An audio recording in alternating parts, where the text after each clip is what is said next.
Hi, and welcome to the class, The Introduction to Personal Storytelling. What I'm going to do through this class is introduce you to the broader concept of storytelling. Then we're going to deep dive and narrow it into personal storytelling and discuss how personal storytelling differs from other type of storytelling. So to get started, the basic question, what is a story? Now, if you're like me, I grew up as an avid reader, love fiction books. So if you asked me before I started doing research into this and you said, Anne, describe what is a story, I would tell you that a story requires the elements. It should have character, setting, plot, and theme. Without those elements, I don't think you have a story. That was what I used to think and believe. But as I did more, or it still is what I think and believe, but I have to accept as I have done more research that there's a broader definition to what is a story. And that definition is that it's a means of transferring information, experiences, attitudes, or point of views. And it can be nonfiction, true, or it can be made up and be fictional.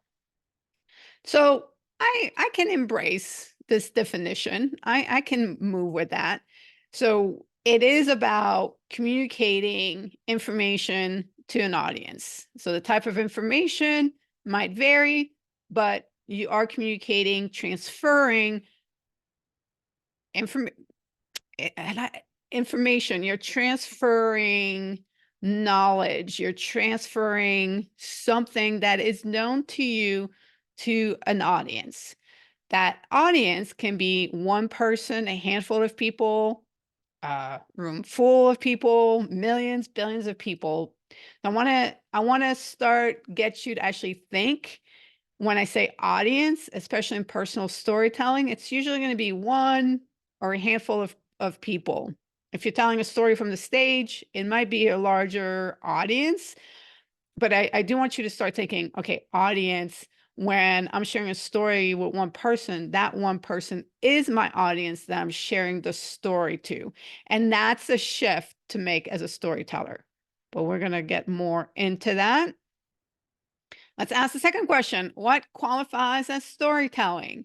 Again, if you asked me before doing the research, I would have had a pretty narrow definition to what qualifies as a story. And I would have said that while, yes, it is something that communicates information, experience, so on and so forth to an audience, I would say that, again, it's taking me on the journey. A story has a beginning, a middle, of an end, right? You go on a journey when you're in a story. Therefore, what qualifies as storytelling is something that takes you on a journey. And I would have said, obviously, fiction book, nonfiction book, uh, folklore, myth, legend, fairy tales, fables, autobiographies, biographies, right? Anything that kind of brings me on a journey, I would have said qualifies as storytelling. Now, again, through the research, my definition of what qualifies as a story really had to be expanded, especially when we discuss the world of media that we live in. So, off of that list, book, theater, plays, movies, TV shows, we can probably embrace that pretty well. But the thing is, you're being exposed to stories in many other formats. And what helped me kind of push the, okay, I can accept that they're sharing an aspect of a story when I expanded the word story to narratives. So a narrative means that I do have intentions in what I'm communicating. So certainly, you know, podcasts, blogs, songs, they all have an intent in what they're communicating. So it's not just general information being thrown around. There is intention behind it. Gossip, like I hate gossip, and I want to fight against calling it storytelling because a lot of people will confuse personal storytelling with gossip. So I'm sensitive about that. But the truth is, yes, when you're gossiping, you're intentionally sharing information about somebody else. And again, it might be fiction or it might be nonfiction. So that list, when you do look at that list, you realize that all around you, you're surrounded by stories, you're surrounded by narratives. And Plato was quoted to say, those who tell stories rule society. So those who have narratives to deliver, which means they're intentional in what they're trying to communicate, therefore, they're intentional in what they're trying to do and achieve, they're going to rule society because, again, they're putting intentions behind what they're sharing, what they're saying. So that's the really broad look at what is stories. And so social media, because at first, when social media started adopting the story terminology, like that's not a story to share a couple pictures or to line up a couple of pictures together and I'm sharing a story. But the truth is, it is because you are, if we go back to the definition, right? You are transferring information, experience, your attitude and point of view through aligning different quotes, different images together. So technically, it is a story. But this is why I want to make it very clear how personal storytelling is different.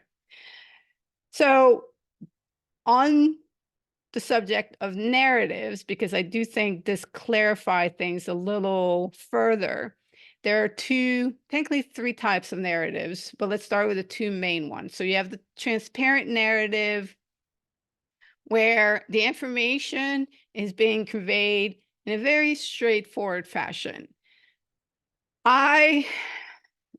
So teaching a class to me is not sharing a story, although I'm taking you on a journey of acquiring knowledge. So we might be able to debate. I just, again, it's a push for me, but if you put it into the definition, you could probably make a case for it. The transparent narratives will be, and we don't have a lot, there's maybe in science, there's starting to be a lack of transparent narrative. You have more shaped narrative to where feelings and emotions come into play, and not just my feelings and emotion, but the feelings and emotion that I want you to feel. So in transparent narrative, I'm providing intentionally the information, but I'm doing so detaching myself from it, how I feel about the information. I'm not giving you background to what I'm sharing. In the shape narrative, that's completely different. Now I'm fully engaging in conveying more of me, more of my thoughts, my feelings, or again, the thoughts or feelings that I want you to feel. So I'm shaping the narrative to get to an end. And absolutely, hands down, personal stories are shape narratives. So shape narratives can be leveraged and used for good things. They can also be used for questionable things, and there's definitely a very dark side to shape narratives. So on the good side, your shape narratives are entertaining, you learn, they do teach you things, they make you feel good things, they influence you in a good way, that helps you find meaning in life, They'll help you better understand things, right?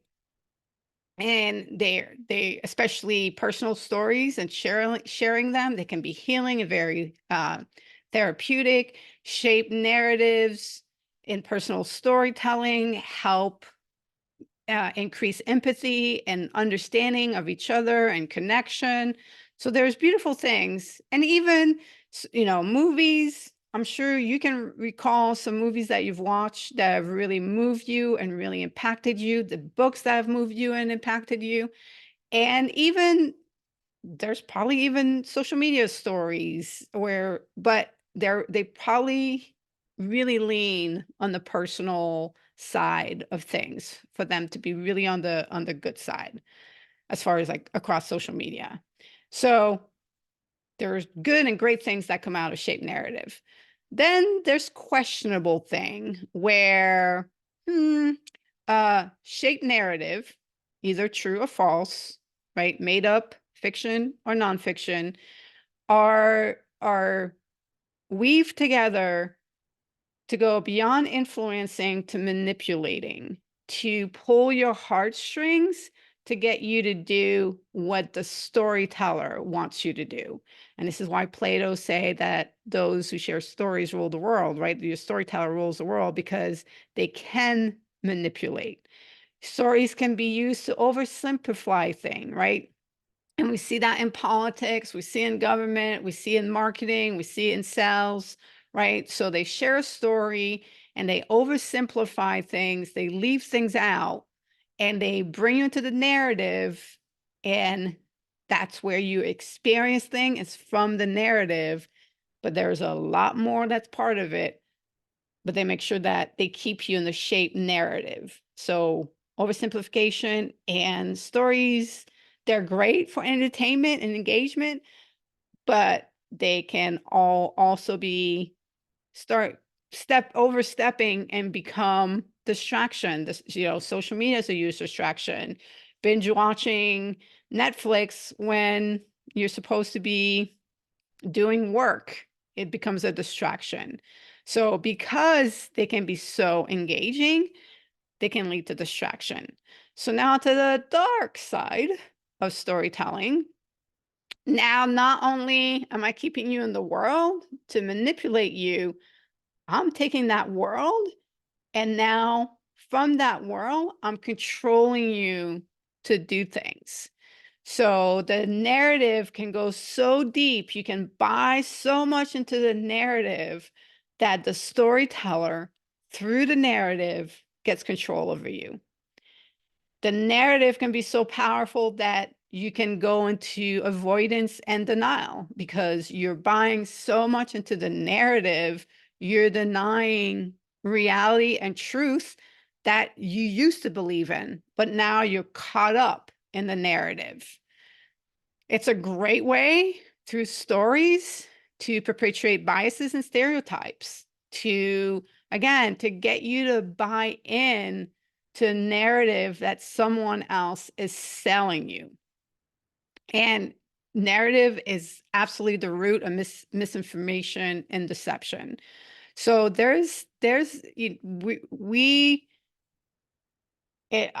don't want to get political on in this in any part of this course or this class, but I'm pretty sure that you don't have to think too hard or go beyond reading the front page of a news site to see what type of narratives are out there and how some of them have a dark side to it.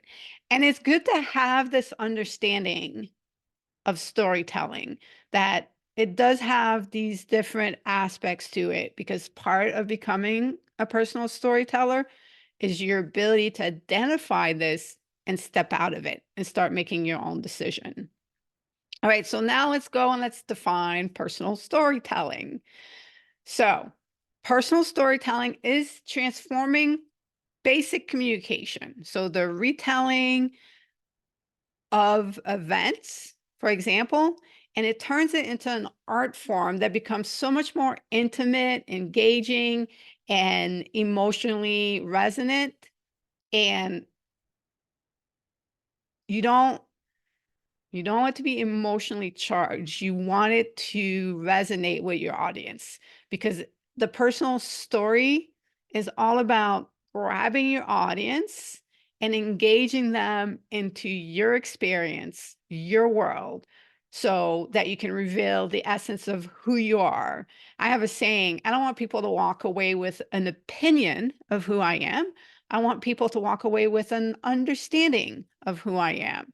Well, that's what personal storytelling achieves, because I am bringing you into my world and provide you the understanding from my perspective through a shaped narrative. And yes, I'm sharing my emotions and my thoughts and my feelings so that you understand my thoughts and feelings. I want you to feel them, but I'm not having you to, I don't want you to feel them so then I can control and use them afterward and levy them over you. I want you to feel them so we make a heart-to-heart connection. So it is absolutely about getting more intimate and deeper, and ultimately, truly, in a beautiful way, connecting to the human experience, which we all have in common. So personal storytelling, it's meant to be engaging and interactive. If I'm just retelling, recounting what happened to me, more than likely, one, it's not all that engaging, but it's also not drawing you in, and it's not touching on the emotional depth and richness of my experience. You need to engage in personal storytelling to be able to do that. And like I said, the goal is to draw you in. I want to immerse you into my experience. I want it to be an interactive experience with you, which means my body language, my facial expression, maybe I'll make some voices, some sounds, right? It is designed to be immersive and interactive. So I, you can only imagine that through my stories, I'm just as animated, but it is being a storyteller that has made me more animated in all my speaking and in all my communication modes, to include teaching. Personal stories add value because you're communicating meaning and understanding that you gain to somebody else. Our brains are wired to tap into meaning. The brain, the brain wants the body to survive. The brain wants the body to stay alive. We have a self-preservation mechanism in our brain, which means the brain wants to understand things. It is looking for meaning. So when you're sharing your personal stories and ultimately what you've learned from your life experiences, from what's happened to you, the brain connects to that. So we're wired for stories because our survival depends on it. So personal story has added value. The You're not gonna be at the core of your stories until you found the meaning of the event or the experience that you are processing as a story. And it's character driven. And this is where it goes back to my roots when I was a kid and being a lover of fiction books. I love the characters. I connected with the characters. The characters transported me to another existence, another life, to another world. And they allowed me to experience things that I was not experiencing in my current environment and life. That's the same thing with our personal stories. They're character driven, us, being the main character of our stories. So it is about what happened to you, right? It is between you and life, what life has given you and how you reacted to life. That is what you're sharing your personal stories. So that's why it's not just recounting and retelling what happened. It's much deeper than that, because I'm letting you know how that impacted me being the main character of my life, which means I have to present myself as the main character of my life. And that's one of there are couple big factors keys to personal storytelling, but the one where why a lot of our communication, I guess, might qualify under the term story, but it is not truly personal storytelling because you haven't introduced yourself as the character of your story. So personal storytelling, it leads to many amazing things, but one of the big one is finding and communicating meaning. It is so beautiful when you start connecting the dots of your life together, where processing your experiences through a story provides you all this amazing insight, and you have these aha moments, and I mean, I there I have gained so much meaning out of what I thought were irrelevant and meaningless things that have happened to me, that once I put it through the storytelling lens, it was like, wow, that's incredible. I shared the story. I was doing first time story prompts a few years ago, and I shared the story of my first time on a plane. And sharing the story made me realize the first time I flew on a plane was by myself. I have traveled to over 41 countries and primarily always on my own. And people always wondered, why is it that you're able to so easily travel and do all these things by yourself? And then when I remember the first time I was on a plane, the first time I traveled, I had this incredible experience and I was by myself and I was a young teenager. So my past, I had this great first experience that really made it easy for the rest of my life to continue to leverage the good experience. At the same time, we also have experiences in our past that gave us bad feelings, where our brain, for survival's sake, thought, I'm never doing this again. I never want to feel like this again. And then an association was made, it went into our subconscious, and now it has shaped and impacted who we are and the decisions that we've made without us even realizing it. So the process of becoming a storyteller will lead you to find the meaning and communicate it so that, one, you can help other people better understand you, but two, help them find meaning and make their own choices and decisions based off. And that's the being able to influence and persuade people from your stories.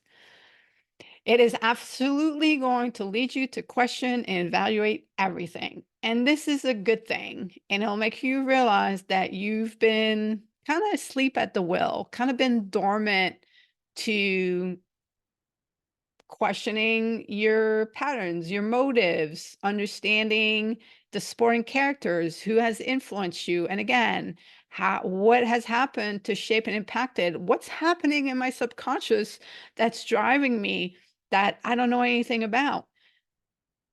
As you Because you're going to share your thoughts, feelings, and emotions. You're going to have to think and evaluate and question those thoughts, feelings, and emotion. And that's such amazing, incredible self-awareness surfaces from doing that. So personal storytelling, the fact that it leads to doing this is insanely powerful.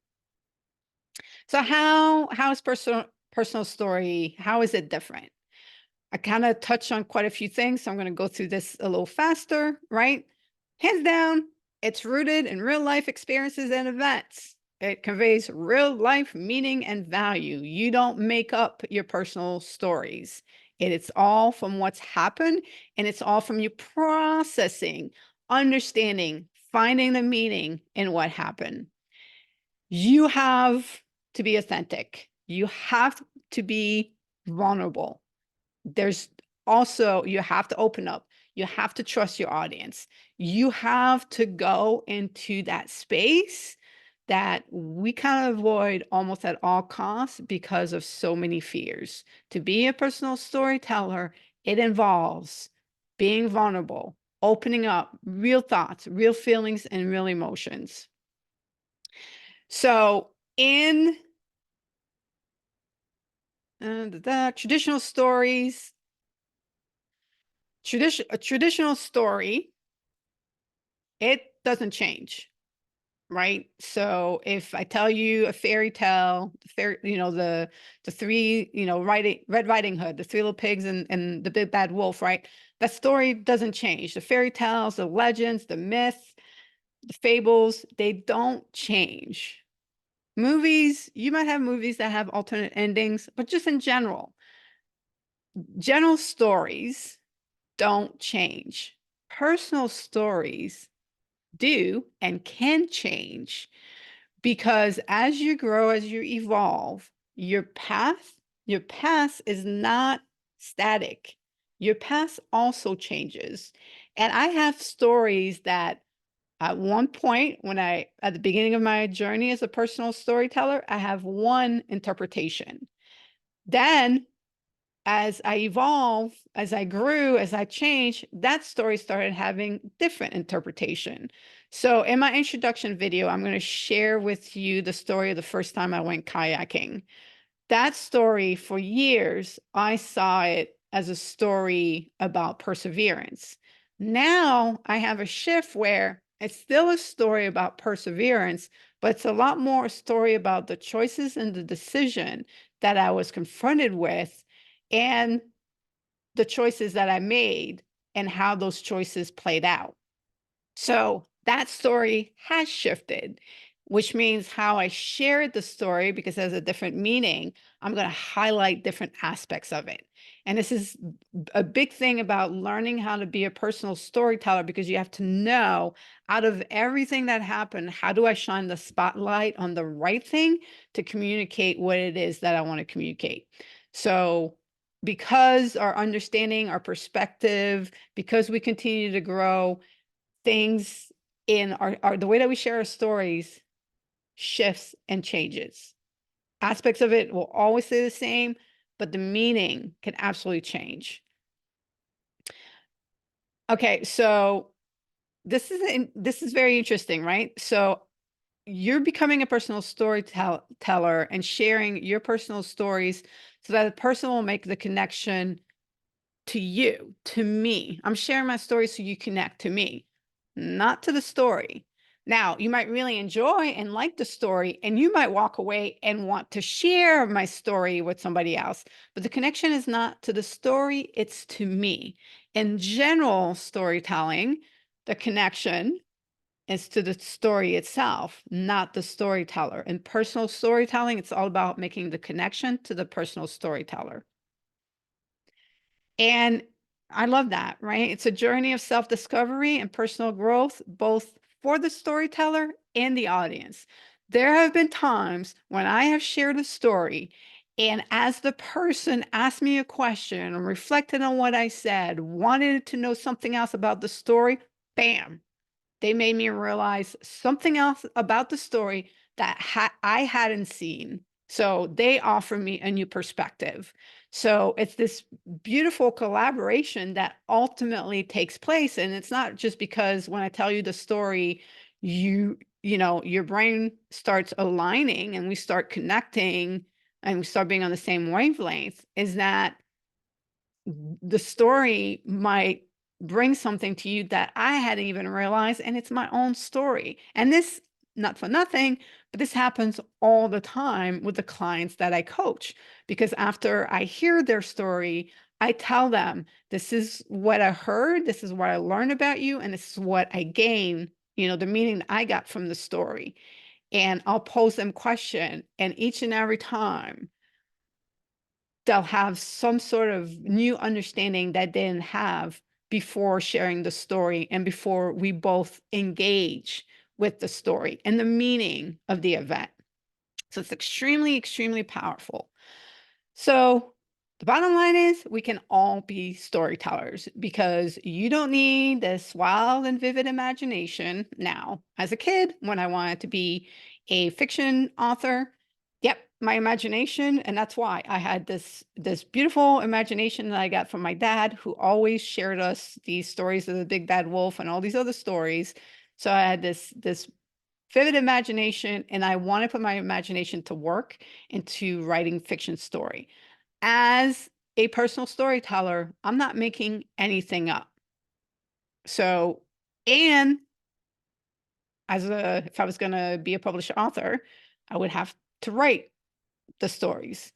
As a personal storyteller, my recommendation is actually to not write your story. I teach you how to outline your stories, but not write them out, because otherwise you'll try to remember what you wrote instead of just remembering, reconnecting, and finding the meaning into what you experienced. So you don't need to be this tremendously talented writer. I had to write some of my personal stories in the book that hopefully I'll release in the next year. And it was a huge challenge because writing the story, it's just not the same as me sharing the story. So you don't need to be a great writer. You don't need to have had this exciting, crazy life. You don't need to be someone who's traveling the world, having exciting adventures all the time, and, having breakthroughs and doing things nobody else has ever done. And no, no, no, no, no. That's not a requirement to be a personal storyteller. Does that make for really engaging and entertaining stories? Sure, it does. But when you actually focus on the engaging and entertaining aspect of the story, you start losing the meaning and the significance and actually the impact and power that the story can make. Because a story has power and can make connection, that is what makes it engaging. So it's not, the content can be engaging, and you're probably going to miss out some of the meaning. The story can have a lot of meaning, and therefore that makes it engaging. So it's good to have those differentiation, and your personal story repertoire should have just simply entertaining and engaging stories. But if that's all you're going to share, you're going to miss out on bringing some really deep meaning and depth in who you are and your stories. So you don't need to, and not every story, we're going to cover that. Not every story needs to have this crazy arch that you had this tremendous change take place. The story needs to have meaning, but meaning can be found in the simplest and most routine of things. And the process of becoming a storyteller will help you realize that. It's extremely important. I really want to ignite a personal storytelling movement because it is important that all of us bring out in the world our unique perspective and experience, the meaning that we've gained from life and what we've done, so that we can share with others, so that we can connect deeper, so that we can bring a variety of viewpoint into the world and diversity. But what also ends up happening is we end up realizing we have more in common than what separates us, but we understand what differentiates us. So that all of us becoming personal storyteller, all of us making the space for others to share their stories, it creates the opportunity for that to take place, so that the richness to the tapestry of human experience is expressed. You are the main character, the hero of your personal stories. So it really is about bringing you and your understanding of who you are and what has happened in your life into the world and sharing it with others. Thank you. That concludes the introduction to personal storytelling.